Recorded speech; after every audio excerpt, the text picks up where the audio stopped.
열왕기상에 들어가게 되었습니다. 오늘 열왕기상 1장에 들어가면서 1절을 보니 이렇게 시작하고 있습니다.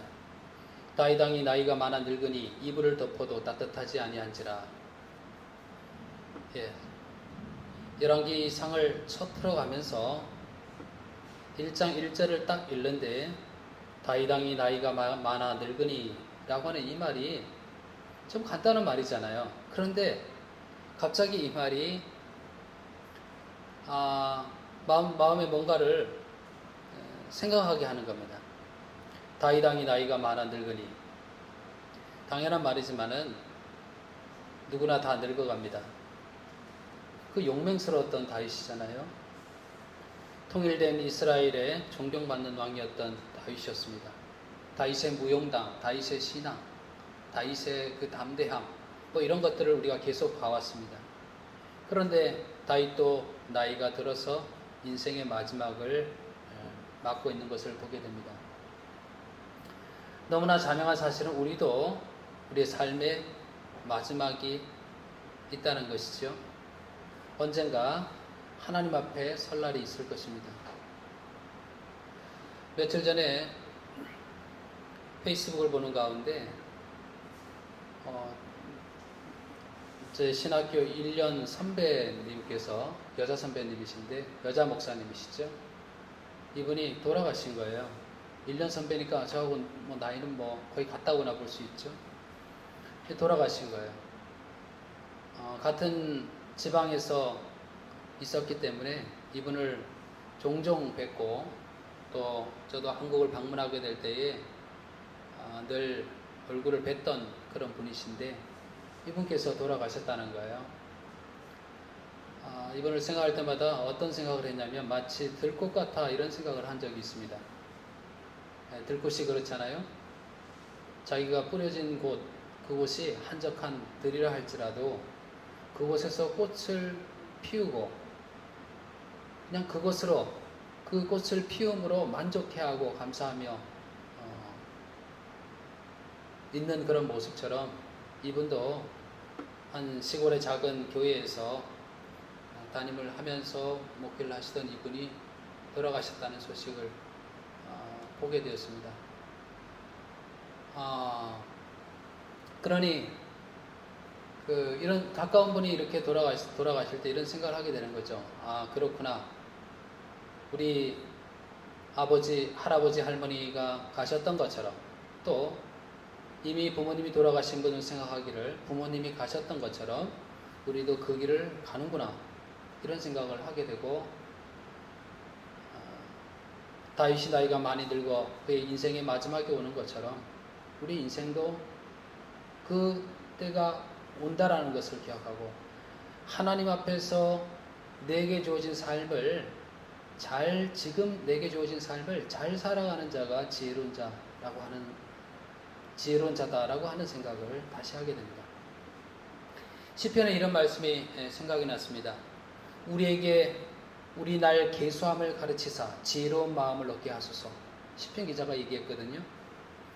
우리에게 허락된 그 날들을, 계수함을 가르치사, 내게 주어진 날들을 생각하는 가운데 하나님 앞에 갈 날 속에서 우리에게 주어진 시간들이 있잖아요. 그것을 내가 계수하는 가운데, 그 날들이 얼마나 귀중하고 소중한 시간으로 내게 있는지를 아는 가운데 지혜로운 마음을 얻게 하소서 라고 이야기하고 있습니다. 내게 주어진 시간들이 하나님의 선물임을, 또 하나님 나라를 위해서 허락된 그런 기회임을 늘 생각하면서 내게 주어진 시간을 행복하게 지낼 일이고, 또 힘써 주변 사람을 사랑하며 지낼 일이고, 또 하나님 나라를 위해서 들을 일이다 라는 그런 생각을 하게 됩니다. 금요일에 요한복음 말씀을 가지고 줌으로 묵상을 하는 시간을 갖게 되는데, 거기에 예수님께서 십자가 질 때가 가까이 오시게 될 때에 어떻게 하셨냐면 그의 사람들을 힘써 더 사랑하시더라 라고 그렇게 말씀하셨어요. 인생의 마지막이 올수록 더 힘써 사랑하셨던 예수님의 모습을 보면서 우리도 우리의 시간들의 계수하는 그런 그 지혜를 가지는 가운데 힘써 사람을 사랑하고 하나님 주신 은혜를 누리면서도 또한 하나님 나라를 위하여서 준비해 나가는 그런 삶을 살아가시는 그런 우리가 되기를 바랍니다. 다윗이 나이가 들잖아요. 이제 죽을 때가 얼마 남지 않았죠. 후계자를 세워야 될 것 아니겠어요? 근데 다윗이 누구를 후계자를 세우겠다라고 말을 하지 않는 때에 다윗의 아들 중에 아도니아가 스스로를 높여서 왕이 되고자 했습니다. 5절에 보니까 그때의 학기스의 아들 아도니아가 스스로 높여서 이르기를 내가 왕이 되리라 하고 자기를 위하여 병거와 기병과 호위병 50명을 준비하니 스스로를 높여서 내가 왕이 되리라. 왕이 이야기하지 않았는데도 불구하고 왕이 되겠다라고 하는 것은 반역을 모의하게 된 것이죠. 그러면 후계에 관해서는 아버지 다윗 왕이 얘기할 것을 기다리면 그의 결심을 기다리면 될 터인데 왜 이 아도니아가 자신이 왕이 되려고 하고 있습니까? 말씀을 보게 되면 우리가 알 수 있죠. 스스로를 높여. 그 말에서 무엇을 알 수 있습니까? 그의 마음속에 교만함이 있었습니다. 근데 여러분, 교만함이라 그러면은 누군가 교만하다 그러면 마치 기고만장하여서 자기를 드러내고 자랑하고 이런 사람을 생각하기 쉽지만은 그런데 이 아도니아를 보게 되면요. 누가 보기에도 괜찮은 사람이에요. 누가 보기에도 훌륭한 사람처럼 보입니다. 6절 말씀에 보니까요. 이 아도니아를 설명하면서 어떻게 이야기하고 있냐면 그는 압살롬 다음에 태어난 자요. 용모가 심히 준수한 자라. 용모가 준수한 자래요. 누가 보기에도 호감을 가질 그런 용모를 가지고 있었던 자입니다. 그의 아버지가 너가 어찌하여 그리 하였느냐고 하는 말로 한 번도 그를 섭섭하게 한 일이 없었더라. 아버지에게 섭섭하게 한 일이 한 번도 없었대요. 그러니 이 아도니아는 어떤 사람처럼 보입니까? 효자처럼 보이는 거예요. 한 번도 아버지의 마음을 섭섭하게 한 일이 없었고 용모는 준수하고 그리고 압살롬의 동생이라 그랬잖아요. 이 압살롬의 동생이란 말은 뭐냐면 압살롬이 세 번째 아들이거든요. 첫 번째, 두 번째, 세 번째 아들이 다 죽고 그 다음이 바로 아도니아입니다. 그러니 순서로 보면 뭐예요? 당연히 왕이 될 순서인 거예요. 거기다가 용모도 준수하지 늘 그가 하는 행실을 보게 되면 효자의 모습을 보이고 있죠. 그러니 압살롬이 아니라 이 아도니아는 생각하기를 자기가 다음 차례 왕이 될 것이다 라고 그렇게 생각했을 것입니다. 누가 보더라도 차기 왕으로서 최고의 자격을 갖춘 것이 아닌가. 그의 아버지를 이어서 왕이 되어야지 않겠는가라고 생각할 그런 사람이었습니다. 그런데 당연한 자격을 갖춘 이 아도니아에 대해서 성경이 이야기하기를 스스로 마음을 높였다. 즉 교만했다라고 하는 이유가 무엇입니까? 보기에는 교만한 모습이 없는데 아버지의 말도 잘 듣고 사람들에게도 인정받는 또 왕위를 이어받을 만한 그 순서인데도 왜 무엇이 그가 교만하다고 그렇게 이야기하는가? 이것을 생각하게 될 때에 우리는요 참 교만이 무엇인지 참 겸손이 무엇인지를 생각하게 됩니다. 하나님은 마음의 중심을 보시는 분이시잖아요. 우리는 마음의 중심을 보려고 해도 다 볼 수 없죠. 그래서 겉모습을 많이 보게 되고 속은 다 헤아릴 수가 없죠. 그런데 하나님은 마음의 중심을 보시는 분이잖아요. 마음의 중심을 보시는 분인 하나님 앞에 이 아도니아는 교만한 사람이었던 거예요. 누가 보기에도 괜찮은 사람처럼 보였던 이 아도니아가 왜 교만한 사람으로 하나님 눈에는 보였던 것일까요? 한 예를 들어보겠습니다. 이스라엘 백성이 출애굽하게 될 때 하나님 모세를 부르셨잖아요. 모세를 불러서 너가 내 백성을 이끌고 애굽에서 나오라라는 그런 말씀하셨습니다. 그때 모세가 뭐라고 이야기합니까? 저는 할 수 없습니다. 못합니다 라고 그렇게 얘기했습니다. 저는 입술이 둔하여서 말을 제대로 하지 못하여서 말이 어눌하여서 저는 못합니다라고 했습니다. 여러분 여쭤보겠습니다. 모세가 이렇게 말하는 모세가 겸손한 것 같습니까? 교만한 것 같습니까? 네? 겸손한 것 같잖아요, 그죠? 우리가 누구 어떤 사람을 보더라도 저는 부족해서 잘 못합니다. 이렇게 얘기하면 누가 보더라도 겸손한 사람이고, 누구는 말하기도 전에 자기는 잘한다라고 이렇게 자기 실력보다 더 이렇게 얘기하는 사람이 있잖아요. 즉 교만한 사람이라고 생각하기 쉽죠. 그런데 한번 여러분 생각해 보십시오. 하나님께서는 모세에게 뭐라고 얘기했습니까?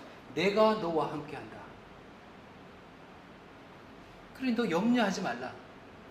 너가 무엇을 하든지, 너가 무엇을 말하든지 내가 너와 함께한다. 하나님께서 함께 하시겠다라고 그렇게 말씀하시는데도 모세가 못한다라고 하는 것은 겸손이 아니라 교만입니다. 왜 그렇습니까? 그의 중심에 왜 못한다고 얘기를 하는 것일까요? 무엇을 생각하기 때문에, 무엇을 의식하기 때문에, 무엇이 기준이 되기 때문에, 자기 자신이 기준이 되기 때문에 그렇습니다.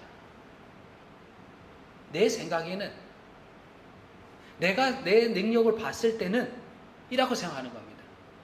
무엇을 듣지 않습니까? 하나님께서 말씀하시기를 내가 너와 함께 한다, 내가 너를 붙들고 있다라고 하는 하나님의 말씀을 생각지 않습니다. 그것을 의뢰하지 않습니다. 그러니 여러분, 교만이라고 하는 것은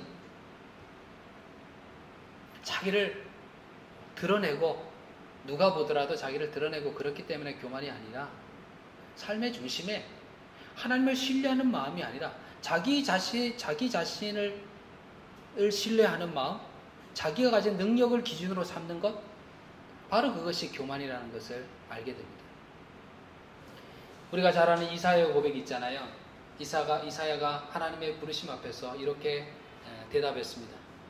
내가 또 주의 목소리를 들으니 주께서 이르시되 내가 누구를 보내며 누가 우리를 위하여 갈꼬? 라고 하는 음성이 들렸습니다. 그때 이사야가 뭐라고 이야기합니까? 그때에 내가 이르되 내가 여기 있나이다 나를 보내소서 하였더니, 마치 선생님이 무슨 말씀하셨을 때 저요 손을 들더니 저 가겠습니다, 저를 보내소서 라고 이야기하는 것처럼 이사야가 그렇게 얘기했단 말입니다. 겸손입니까? 교만입니까? 겸손입니까? 교만입니까? 우리도 학교 생활 다 경험했지만은, 선생님 무슨 말 끝나기도 전에 저요 그러면 또 제가 또 교만 떠네 뭐 이렇게 얘기도 할 수 있잖아요. 그런데 이사야의 이 모습은 겸손입니다. 왜 그렇습니까? 하나님께서 부르시고 보내실 때는 하나님께서 함께 하신다는, 하나님의 능력이 함께 하시는 믿음으로 제가 가겠습니다라고 얘기한 것이기에, 하나님의 뜻을 겸손히 받드는 것, 그것이야말로 겸손인 것이죠. 고린도전서 말씀을 보다 보게 되면 처음 읽을 때 마음에 탁 걸리는 부분이 있어요. 바울이 스스로를 이야기할 때 이렇게 얘기한 적이 있습니다. 너희는 나를 본받는 자가 되라, 이렇게 얘기한 적이 있어요. 그렇죠?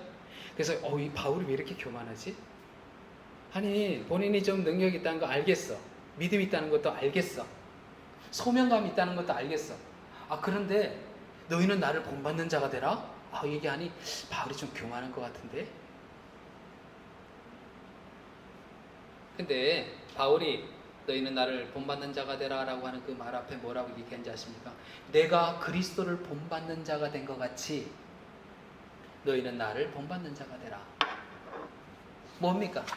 바울은요, 나의 삶의 주인은 오직 예수 그리스도, 그분이 나를 끌어가고 그분이야말로 내 생애의 목표가 되어지고 나의 모범이 되시는 분이신데, 내가 그분을 쫓아가는 것처럼 당신들도 나를 따라 예수님을 쫓지 않겠습니까?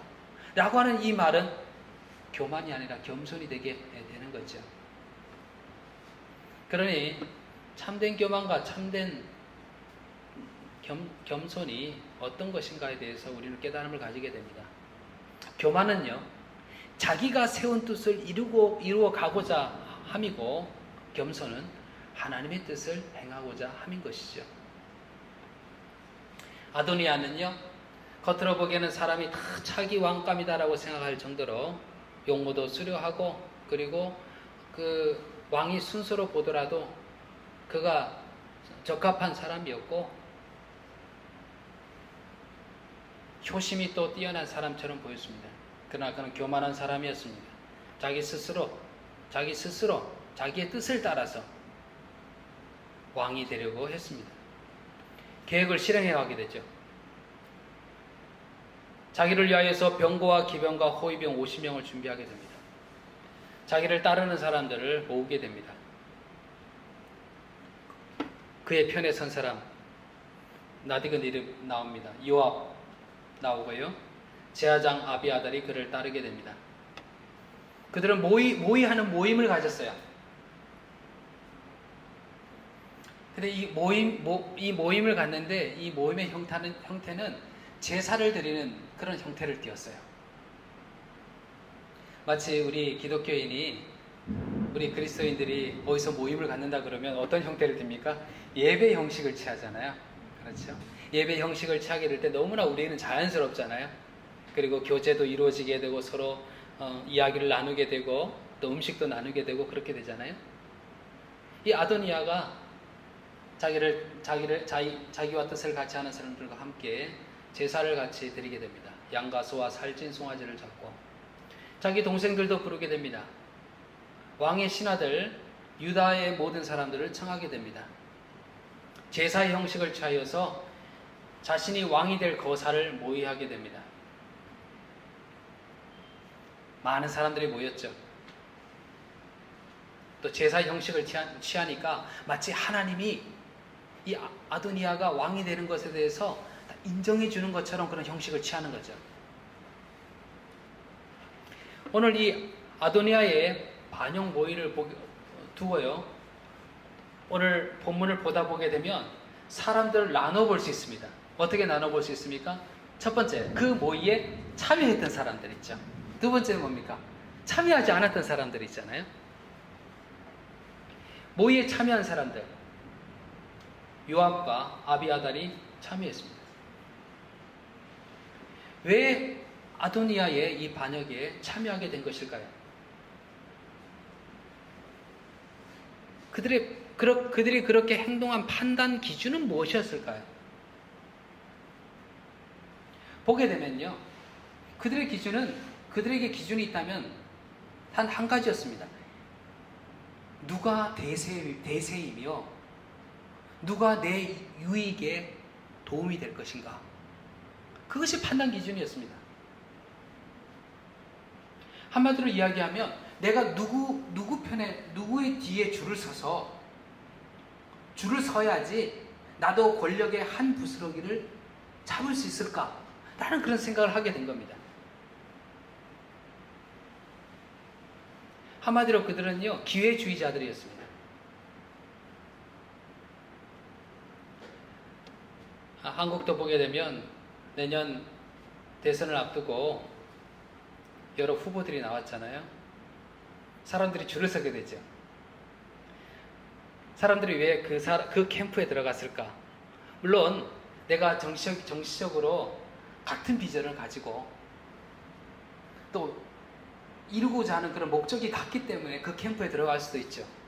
그러나 또 많은 사람들은 어떻습니까? 어디에 내가 줄을 서야 대세에 줄을 서는 것이고 또 내가 어떻게 그 권력의 한 부분을 차지할 수 있을까라는 그런 세법으로 셈을 하면서 그렇게 줄을 서는 것 아니겠습니까? 이 아도니아를 따르는 사람들, 그들은요, 기회주의자들로서 하나님의 뜻에는 아랑곳하지 않았습니다.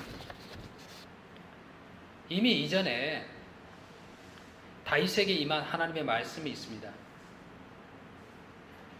다윗이 성전 건축을 본인이 하기를 원했을 때에 하나님께서 다윗에게 이야기한 바가 있습니다.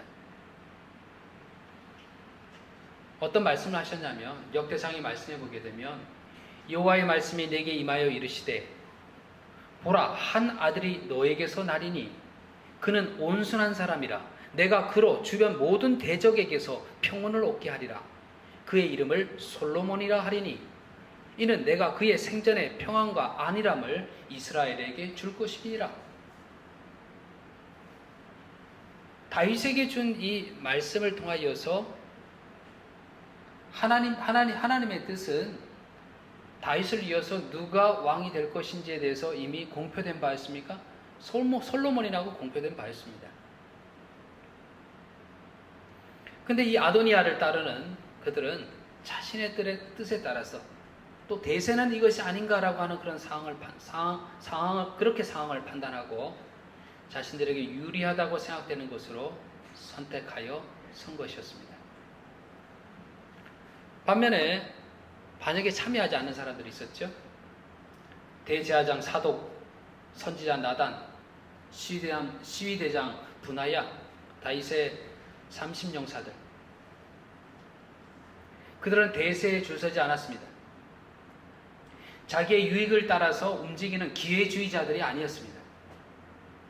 그들은 의로운 자로 왕의 뜻에 충성을 한 자들이었습니다. 그 왕이 누굽니까? 다윗의 뜻에, 다윗의 왕의 뜻이 어디인지를 바라보고 있는 사람이었어요. 지금 다윗이 자신의 후계자로 누구를 세울 것인지에 대해서 얘기하지 않았어요. 그렇기에 그들은 귀를 기울이며 다윗의 입에서 나오는 다윗 왕의 뜻을 기다리는 사람이었습니다. 왕의 뜻에 충성한 자들이었다라고 하는 겁니다. 여러분, 왕의 뜻에 따라 움직이는 자들, 이 말을 저도 하면서도 자연스럽게 이런 생각이 들지 않습니까? 우리 그리스도인은요, 왕의 뜻에 따르고자 하는 사람입니다. 왕의 뜻을 기다리는 사람입니다. 대세가 아니라 자신의 유익이 무엇인가를 구하는 것이 아니라 우리의 왕의 뜻이 무엇인가를 생각하고 거기에 충성을 다하는 자가 바로 그리스도입니다. 우리의 왕은 누구십니까? 예수님이십니다. 예수님이 우리의 왕이십니다. 우리가 이 세상을 살아가는 가운데, 우리의 삶을 살아가는 가운데 많은 사람들이 뭐가 대세인가? 뭐가 내게 조금이라도 더 유익이 되는가? 라고 소리 계산을 하지만은 우리는요, 왕의 뜻을 바라보며 거기에 충성을 다하는 자입니다.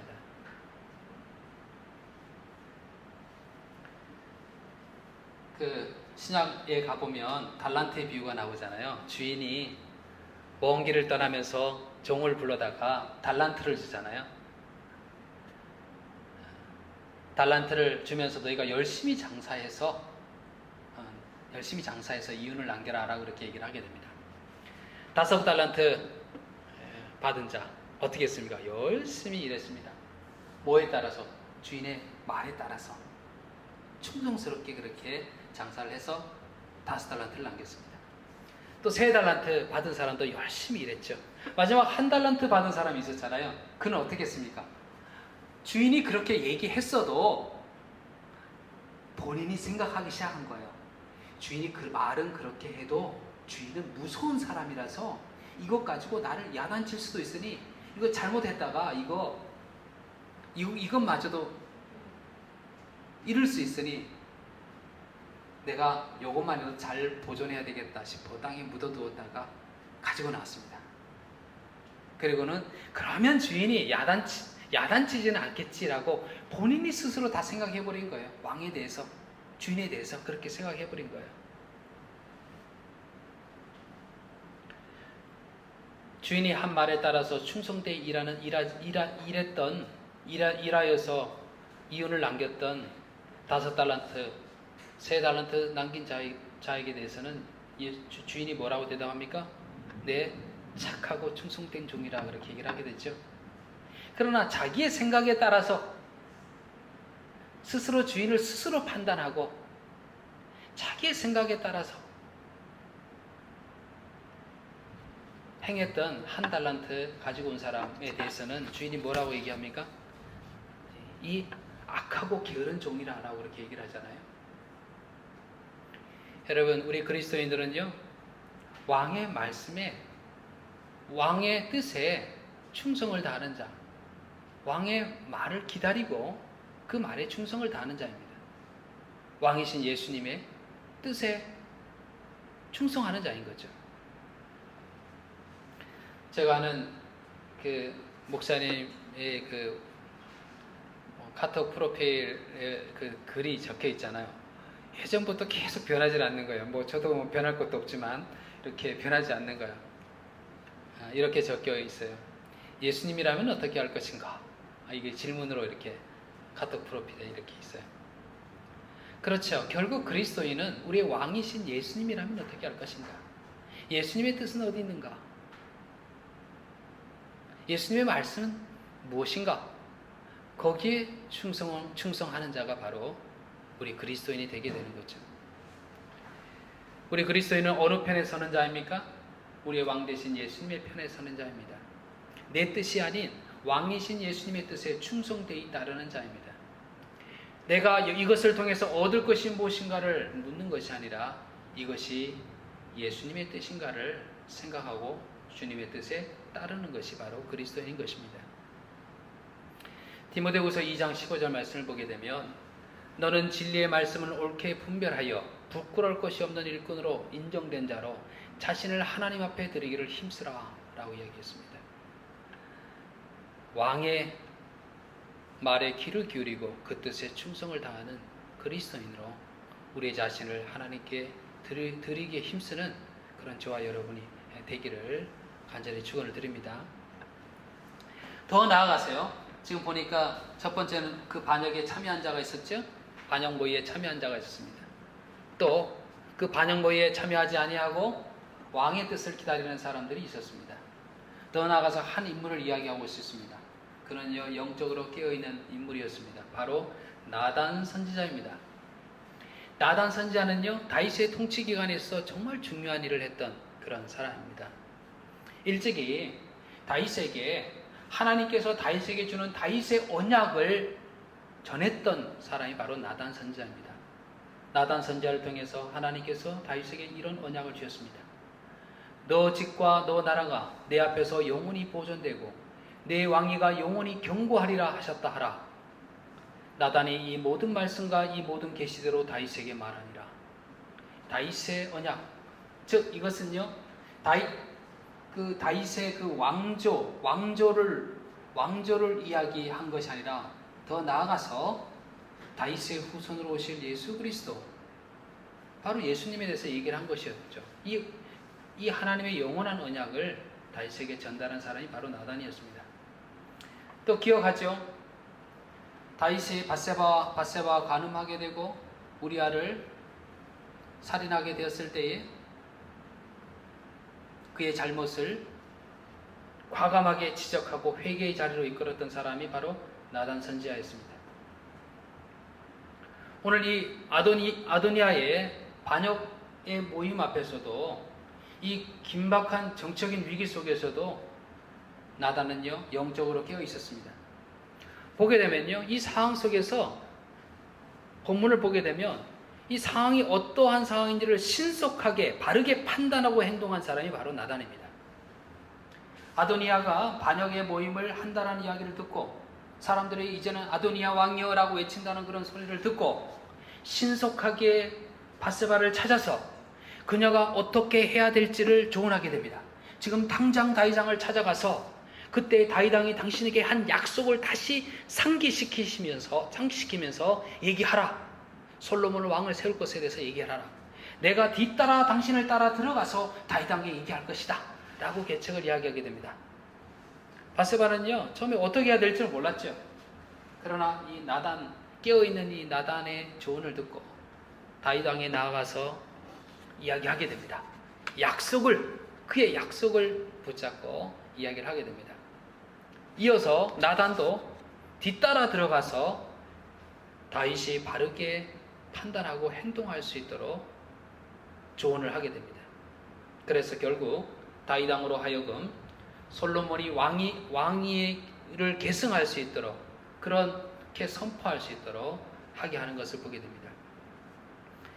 여러분 시대마다 하나님께서 쓰시는 사람이 있게 되는데 시대마다 하나님께서 또 정말 주목하여 보시고 쓰시기를 원하는 사람이 있는데 그는요 영적으로 깨어있는 사람입니다. 시대가 혼탁할수록 이를 바르게 분별하여서 신속하게 행동할 수 있는 그리고 자신만 그렇게 알 뿐만 아니라 자신만 그런 지혜를 가질 뿐만 아니라 사람들에게 그 빛을 주어서 사람들로 하여금 바르게 판단하고 바른 길을 갈 수 있도록 하는 사람, 바로 그 사람을 하나님께서는 찾으시고 또 사용하시고 있습니다. 여러분, 이 시대가 가치가 혼돈되는 시대잖아요. 여러모로 도덕적으로나 또 뭐 사회적으로 문화적으로 우리가 볼진데 어떻게 해야 되는 것이 옳은 것인지, 어떤 가치를 가지고 살아가는 것이 바른 것인지에 대해서 혼란을 가지고 있는 이 시대에 영적으로 깨어 있어서 바른 분별력을 가지고 상황을 바르게 판단하고 사람들에게 이 지혜를 전하고 이 빛을 전하고 그들로 하여금 바르게 설 수 있도록 하는 사람, 바로 누가 돼야 되겠습니까? 바로 우리 그리스도인이 돼야 되는 것이죠. 하나님 말씀이 주는 지혜, 성령의 감화 감동으로 우리에게 주신 성경 말씀을 통해서 우리에게 주시는 그 지혜를 가지고 하나님께 기도하게 될 때 하나님께서 우리에게 감동 주시고 정말 무엇을 해야 될지를, 어떤 기준으로 내가 살아야 될지를 내 마음속에 응답받고 체험하고 그런 가운데 사람에게 이것을 빛을 제시하는 사람, 바로 그리스도인이 되어야 되게 되는 거죠. 사도행전에 보게 되면 아볼로라고 하는 사람이 나와요. 이 아볼로에 대해서 성경은 어떻게 이제 얘기를 하고 있냐면, 알렉산드리아에서 난 아볼로라고 하는 유대인이 에베소에 왔습니다. 이 사람에 대해서 얘기하게 될 때 이 아볼로에 대해서 어떻게 얘기하고 있냐면요, 이 사람은 언변이 좋고 성경에 능통한 자래요. 말을 너무 잘한다 이거죠. 또 성경에서 능통한 자예요. 그 다음에 그에 대해서 묘사하는 걸 가만히 들어보십시오. 그가 일찍이 주의 도를 배워 열심으로 예수에 관한 것을 자세히 말하며 가르치니, 예수에 관한 거에 대하여서 자세히 말하며 가르칩니다. 이 정도면 대단한 사람이잖아요. 누가 보더라도 똑똑하고 성경에 능통한 자며 정말 말도 너무 잘해서 그 말을 듣는 사람마다 논리적으로 다 설명이 되고 논리적으로 이렇게 다 이해가 되고 이제 그러는 거죠. 그런데 브리스길라와 아굴라라고 하는 부부가 그의 말하는 것을 듣더니 그를 불러서 하나님의 도에 대해서 더 정확하게 풀어서 그에게 이르렀습니다. 사람들은 언변이 좋은 아볼로의 말에 그냥 정말 대단하고 들었지만은 브리스길라와 아굴라는 아볼로를 보는 가운데 그에게 예수님을 만난 체험이 없다는 사실을, 성령의 세례를 받지 않았다는 사실을 알게 되고, 그래서 그에게 정말 하나님의 도가 어떠한 것인지에서 정확하게 이야기하게 됩니다. 아볼로는 사실 본인이 이 브리스길라와 아굴라를 만나기 전까지는 정말 자기가 최고의 사람이라고 생각했을지 모릅니다. 그러나 사실은 그런 영적인 소경이었던 거죠. 영적 소경이 열심을 내면 더 무서운 법이잖아요. 브리스길라와 아굴라를 통해서 빛을 발견하게 되고, 그는요 이제는 예수님에 관한 것이 아니라 그 예수님의 확신에 차서 전하기 시작합니다. 이후에 그는요, 그가 감에 은혜로 말미암아 믿은 사람에게 많은 유익을 주니, 이는 성경으로서 예수는 그리스도라고 증언하여, 이제는 확신에 차서 증언하게 되죠. 공중 앞에서 힘있게 유대인의 말을 이기미르라. 이렇게 아볼로가 바뀌게 된 거죠.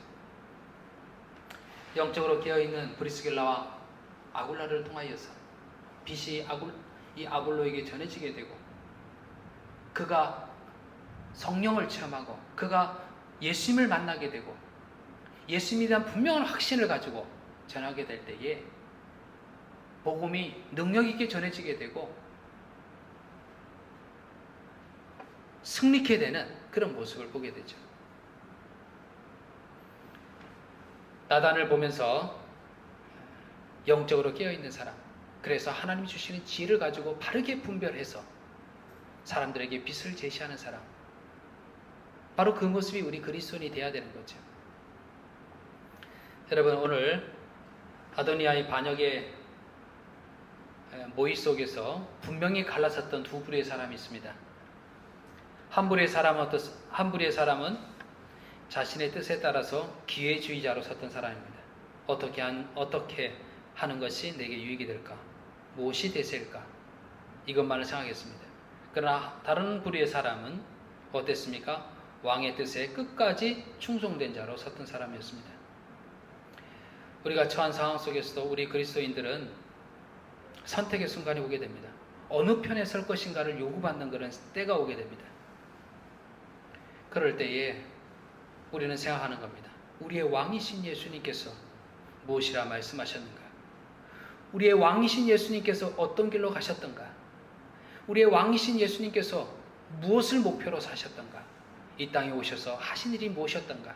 내게 위임한 일이 무엇이었던가를 생각하면서 우리의 왕이신 예수님께 의롭게 충성되게 그의 말에 따라 살아가는 사람이 바로 우리 그리스도인인 것입니다. 그리고 나단이 그랬던 것처럼 우리 그리스도인 된 우리들이 영적으로 깨어 있어서 하나님이 주시는 지혜를 가지고 다른 사람에게 이 빛을 전하여서 인도하는 그런 삶을 또 살아가시는 저와 여러분이 되시기를 간절히 축원을 드립니다.